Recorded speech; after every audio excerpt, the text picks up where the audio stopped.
तो लोग आज हम लोग पढ़ेंगे हिंदी, श्रम विभाजन और जाति प्रथा के 30 ऑब्जेक्टिव को। खंड 1।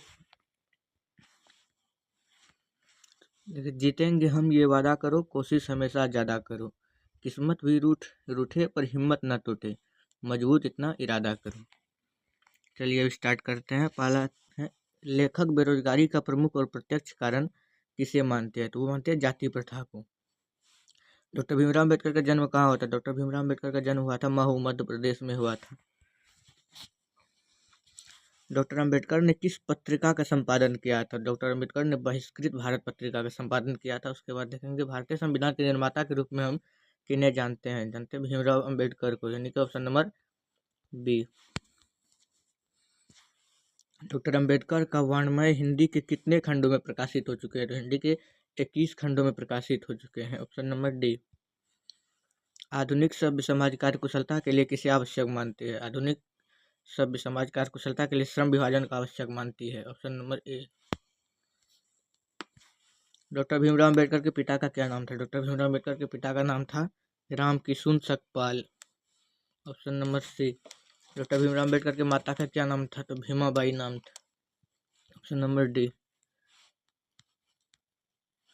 डॉक्टर अम्बेडकर ने पीएचडी की उपाधि कब प्राप्त की? डॉक्टर अम्बेडकर ने पीएचडी की उपाधि 1916 ईस्वी में प्राप्त की। The caste and in India mechanism किनकी रचना है? भीमराव अम्बेडकर की। ऑप्शन नंबर ए।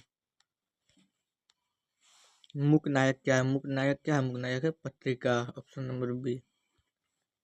आधुनिक सभ्य समाज में कार्य कुशलता के लिए किसकी आवश्यकता माना गया? आधुनिक सभ्य समाज में कार्य कुशलता के लिए कौन सी आवश्यक माना गया? तो वह श्रम विभाजन को आवश्यक माना गया। ऑप्शन नंबर डी होगा सही। जाति प्रथा भारत में क्यों एक प्रमुख कारण बनी पड़ी है? क्योंकि बेरोजगारी के कारण जाति प्रथा भारत में एक प्रमुख कारण बनी पड़ी है। बाबा साहब यानी कि भीमराव अम्बेडकर का विख्यात भाषण इनमें से कौन है? उनका जो विख्यात भाषण है वो इन चारों में से कौन है? तो वह एनिहिलेशन ऑफ कास्ट, जिसका हिंदी अनुवाद करने के बाद आप लोग के सामने ये चैप्टर आया है। भीमराव अम्बेडकर ने निम्न में से किसकी रचना की? इन चारों में से भीमराव अम्बेडकर ने किसकी रचना की है? तो जाति प्रथा और श्रम विभाजन। श्रम विभाजन और जाति प्रथा गद्य की कौन सी विद्या है? तो यह है निबंध। सभ्य समाज श्रम विभाजन के लिए किसको आवश्यक मानता है? सभ्य समाज श्रम विभाजन के लिए कार्य कुशलता का आवश्यक मानता है।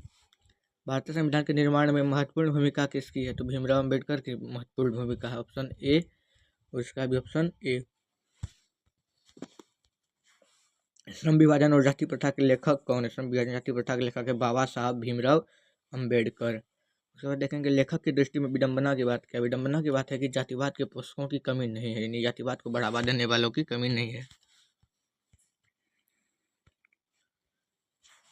लेखक की दृष्टि में आदर्श समाज कैसा होना चाहिए? लेखक की दृष्टि में आदर्श समाज होना चाहिए जिसमें स्वतंत्रता, समता और भ्रातृत्व का भाव हो। ऑप्शन नंबर ए।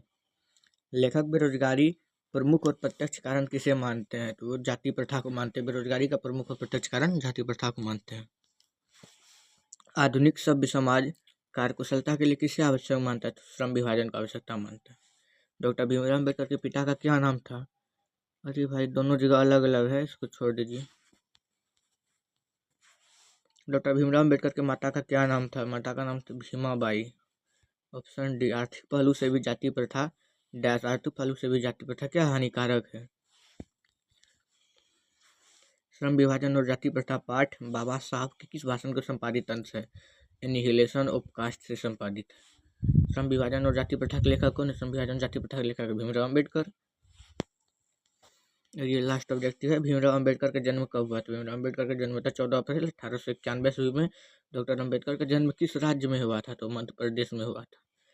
आज के लिए बस इतना ही, मिलते हैं अगले वीडियो में दूसरे चैप्टर के साथ। तब तक के लिए जय हिंद जय भारत।